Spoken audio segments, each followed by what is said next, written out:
पहिला भगवानको फोटो हृदयमा खिच्नुहोस्।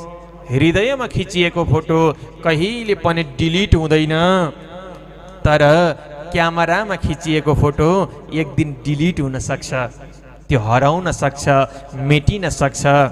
त्यो मेमोरी बिग्रियो भने मोबाइलमा खिचिएको फोटो त जान्छ नि हजुर, तर हृदयमा खिचिएको फोटो कहिले मेटिँदैन।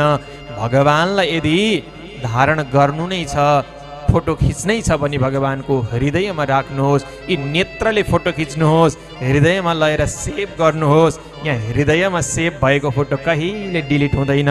संसारी व्यक्तिहरूको लागि अरूलाई देखाउनको निमित्त पनि म फलानु तीर्थमा गए, तीर्थको महिमाको निमित्त फोटो चाहिन्छ, नचाहिने होइन, तर हतार नगर्नुहोस्। एकैछिन बाहिर केही समय मात्रै भए पनि बाहिर आएर भगवानको त्यो तस्विरलाई मनमा धारण गर्नुपर्दछ।